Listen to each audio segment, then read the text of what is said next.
Who are we talking to? Ourselves. Okay, welcome back to the Mc&Marren podcast. Welcome to 2026. We are still alive.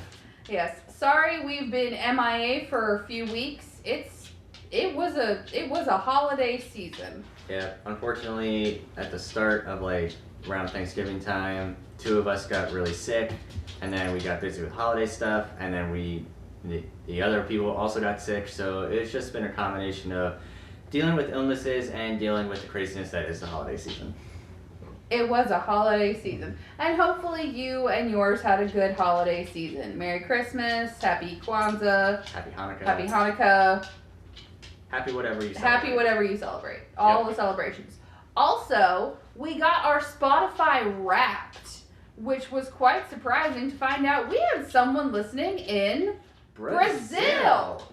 Shout out to Brazil. That one person listening in Brazil. Thank you, one person in Brazil. Or if there was more than one person in Brazil, thank you to the people of Brazil. As always, thank you to our listeners for tuning in and joining us if you want to. So, for the sake of this episode, we're going to do a little reintroduction, hello, if you will. Greetings and salutations, part 2. Yep. And after this episode, we are hopefully going to get back on a more normal schedule, and we will be talking about what we were talking about before the long break. With new episodes launching every Wednesday, as long as I remember to get them posted on Wednesday. Yeah, we do have one lost episode. We will hopefully get that soon, but we'll see. Yeah, be on the lookout for the lost episode. It was the last episode that we recorded before we took our extended hiatus. Also, if you hear a tapping in the background, as always, that is our lovely dog, Maggie.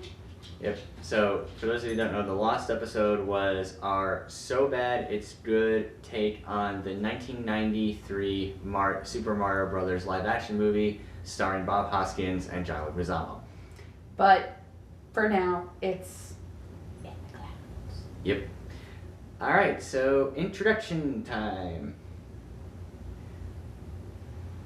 Are you saying I should start asking questions? Or no, Justin's supposed to ask you questions. This is Colin.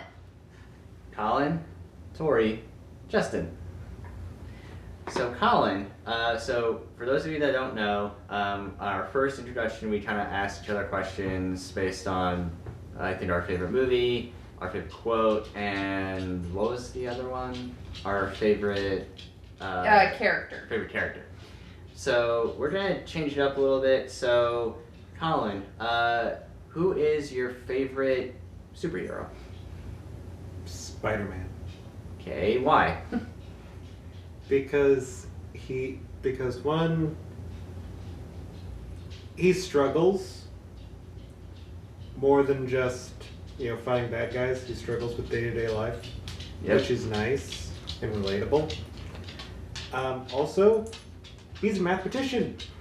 Yes, he is. He has to calculate the exact force in every swing. Sometimes the math is wrong. I appreciate that. Yep. On the other side, favorite villain. It doesn't have to be comic books. It can be from any sort of media. Hades. Disney's Hercules, Hades specifically. Okay. Animated Hades. Yes. Voiced by James Woods. Yes. Why Hades? James Woods brings so much to the character. Even when it's not in the movie, it's in the TV show or the video games. Mm-hmm. He's just a riot. He's a sass master. He is definitely a sass master. Yep. And then, last but not least, favorite TV show. That would be The Good Place. Okay. Do you want to give our viewers a quick explanation of The Good Place? Family friendly. Basically, people die, they go to the afterlife, yada yada yada. One person ends up in heaven by accident. Okay. And comedy ensues. All right. Okay. Okay. All right, Justin. This is Hello. Justin. Justin with a recent haircut. Yes. So, Justin, who is your favorite superhero and why? I think it's kind of obvious for those who know me, but my favorite superhero is the Dark Knight himself, Batman.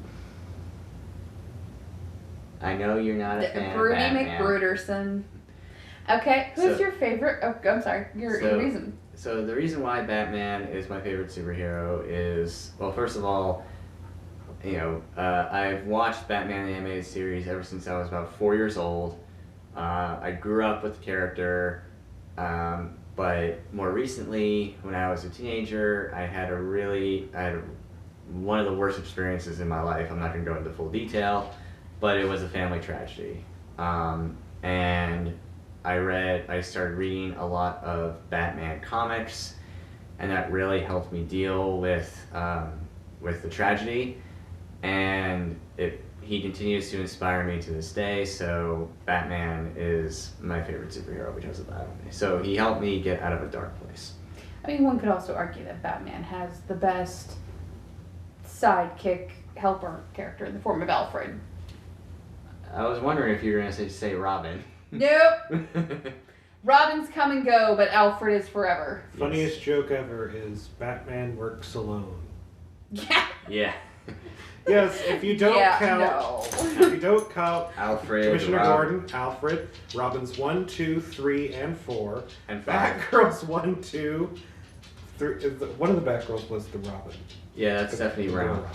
But I don't know which Batgirl she was. She was the third Batgirl. Thank you. And let's not forget the various team ups with Superman, Wonder Woman, Green Lantern, The entire Justice the League. entire Justice League. Batman works alone. Said no one ever. With a asterisk. Yes. With the exceptions of, not including, but limited to. Yes, but Alfred has been by his side from the beginning, and he will never leave Bruce. All right. Who is your favorite villain? This one was kind of a tough one, but I think my favorite villain is Darth Vader. Solid choice. Yeah, just, the reason why I like Darth Vader is because, before he was Darth Vader, Anakin Skywalker was chosen to be the savior of the Force, or to be the chosen one to lead the balance of the Force. However, that constant pressure from the Jedi and from the Clone Wars, that constant pressure to be the chosen one really caught up with him, and he wanted essentially a normal life. From being a slave, he wanted to have a normal life that the Jedi wouldn't allow him to. So yeah, the story. I just really am fascinated by the theme of the road to evil is paved with good intentions, and I think Darth Vader really personifies that. I mean, we would have also accepted because he just looks cool. Yeah, that too. We would have also accepted that answer. Yeah, I'm sorry, with the scene of it's the best scene in that in Rogue One. Oh yeah, my favorite Star Wars movie. Completely black, illuminated by the red lightsaber. Yep. And everyone who was on the other end of that fight just knew, I'm not coming home for dinner tonight. Yep. That is the best scene of any Star Wars movie, including the original trilogy. Fight me on that. Fight him on that, he says. I am sure sometime in May, probably whatever episode is closest to May 4th, we'll have a whole Star Wars saga. Yes. Who knows? Maybe the entire month of May. Who knows? We'll see. Don't quote me on that. Maybe. Yeah. We'll see how it goes. Because I could write a book on the missed opportunities, the failed opportunities, and the lack of Grey Force. That's a conversation for another time. Okay. Alright. Last one. Hi, I'm Tori. No. And I'm waiting for something. Oh, sorry. Start that. Rewind. What? He's got one more question. Mm-hmm. What's See, I was your like, what is he waiting for? favorite What's your favorite TV show? So this one's kind of a tie between How I Met Your Mother and Bob's Burgers. If you had to pick one and could never watch the other one ever again. How I Met Your Mother. Really? Yeah. Why? Just, I really love Bob's Burgers. It's like a very bingeable show for me. But just How I Met Your Mother has a lot of moments, that really have hit me growing up and really kind of stuck with me even more than Bob's Burgers did. But it had such a terrible ending. Oh yeah, season 9 is awful. It's such a terrible ending. It ended on a horrible note, but all the stuff leading up to it is really great. You can like a story that ends terribly. Also, Game of Thrones. also, maybe it should be, but Bob's Burgers has more musical numbers. That is I'm true. a sucker for a good musical number. And also, Louise Belcher makes the show. She does. Um, Shout out to that voice actress. but And the writers. yeah, but so between How I Met Your Mother, but both of them, How I Met Your Mother and Bob's Burgers, really hold a special place for me. Yep. All right, so take 2 on last but not least. This is What? Tori, This is Tori, Yeah. my sister. my wife. So, I wear so many hats. Mm-hmm. who's your favorite hero? I'm so wear so many hats, but I didn't do my homework. So you wear the hat of shame. Yes, but we didn't. Oh, Colin, if you want to go get the elf hat, that could be the hat of shame. Here, I got it. You're answering. Or one of those you're elf asking this hats. question. We have multiple elf hats in this household. What does that tell you about this household? So because she didn't do her homework, There's a bunch Tori of is short wearing people the in the hat of shame. Okay, I will put the hat on myself. Hat of shame. Hat of shame. Anyway, go ahead, Colin. So who's your favorite hero? Okay, so I typically prefer Marvel for hero, DC for villains. Just because I think some of the Marvel villains are lacking grit Yeah. and gravitas. That All being are. said, for hero,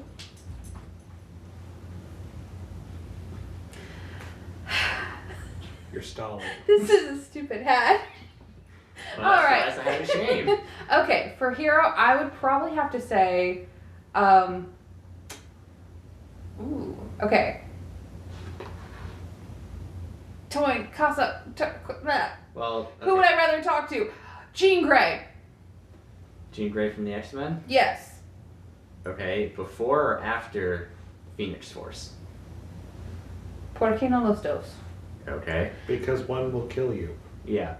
Not necessarily. I like Jean Grey / Phoenix because she, to me, represents how volatile a seemingly nice person can be. She's this beautiful, put together telepath person. She does everything, it seems like. She's all nice and charming when you first meet her, but then catch her on a bad day and very much like Darth Vader, you're not walking home. Yeah. And I don't feel like that power is respected enough. I mean, case in point, she is one of the few X-Men that had, one, she's one of the few Omega levels. Mm-hmm. 2, Xavier had to put a mental block in her brain to keep her from going absolutely haywire. Just basically, putting a training wheels on her, shackling on her so that she would not reach her full potential because she was that potentially dangerous. Do I think it was handled well? No. But there are a lot of instances of mutants in Xavier's school that weren't handled well. Things could have always been handled better. Maybe it's because Xavier did not have a degree in education. Mm. And also the fact that the personification of Jean Grey's powers also led to the split between Magneto and Professor X. Yes. Okay. Next, favorite villain. How much time we got? Yeah, how much time do we got? Okay, I'm gonna go Disney as well. Disney villain, Maleficent, the mistress of all evil, mistress of darkness. Mm-hmm. the queen bee herself. Which version? The original. Okay. Animated. The original animated version. Just, once again, the sass level on that.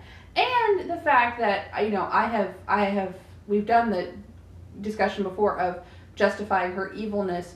Once again, powerful women who you catch them on a bad day. She probably would have left Aurora alone if she'd just been invited to the party. That is the level of pettiness that we are dealing with here. You're probably just going to go there to scare them, like, Yeah. Leave me alone! and then just Don't bother me! leave. But then they said you weren't wanted.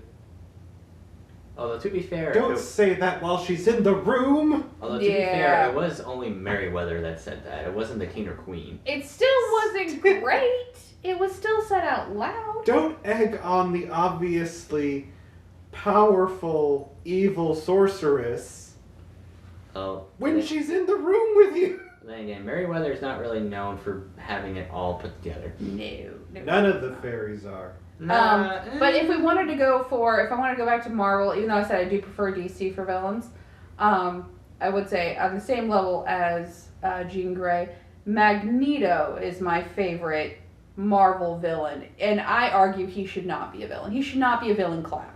Well, he actually in recent years he has become more of an anti-hero / kind of stand-in for Professor X when he's not around. Yeah. To be fair, it's kind of hard to argue With the Holocaust. with the Holocaust survivor. It's very hard to argue. Yeah. This hat is very vibrant against this blue wall. So she's very fixated on that. So Alright, well- definitely gonna keep that around. So this is our new hat of shame. So, just out of sheer curiosity, even though I probably already know the answer, but say it for the viewers, since you listed Marvel and Disney, who is your favorite DC villain? Even though I feel like I know the answer to this one already, but still. Well, she's technically not a villain anymore. True. That'd be Harley Quinn. Should I get the bat?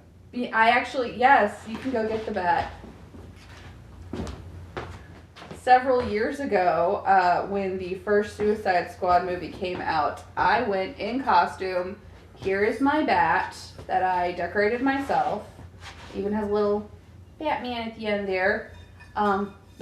It is metal. It can be used as a weapon. That's why we keep it by the door for safety. If you know, you know.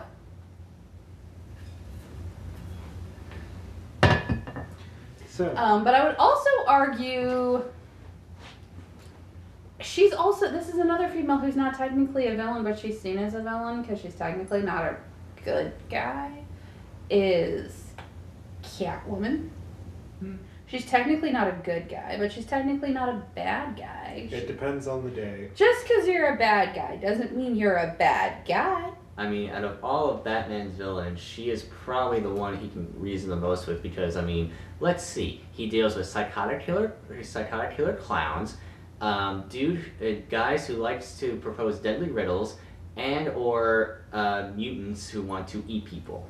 And yet she's a cat burglar. Yeah. She is probably the easiest one to deal with. Mm-hmm. All right. All right. Last question. Favorite TV show?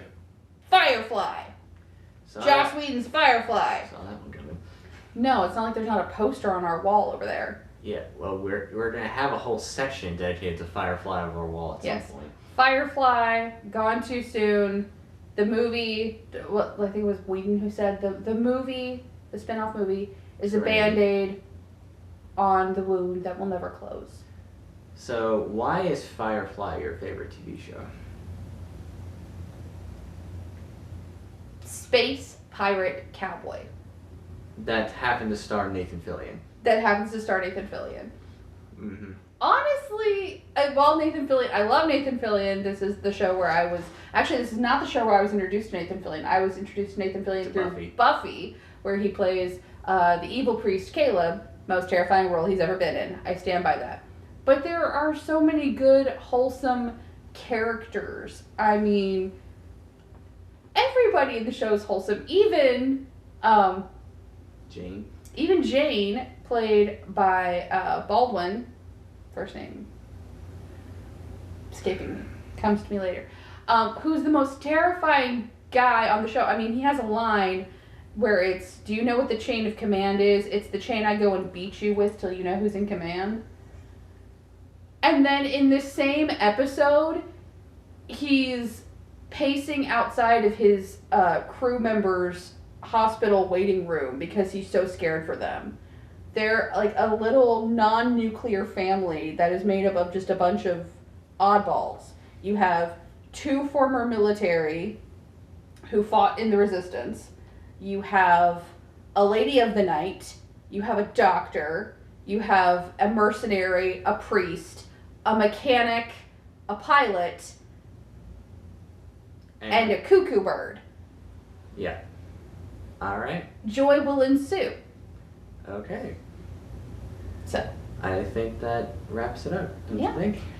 Okay. Join us next week when we will be doing Fandom Forensics, Harry Potter, Movie 4, Book 4. Book 4, and movie 4. Harry Potter's Hunger Games. Yay! Hopefully I'm not wearing the hat of shame next week. I'll probably be wearing the hat of shame. We'll have the hat of shame ready. Yep. All right. As always, if there's something you would like us to talk about, or if you want more information about us, check us out. We now have a Facebook page. Dun dun dun. We have an Instagram, but more importantly, we have a Facebook page and a YouTube channel. So feel free to give us a comment, send us a message. Like Tori said, if you want us to talk about something specific, or you just want to say hey, feel free to do so. All right. Well, I hope you all enjoy the rest of your evening, and we will see you next week. Bye. Bye.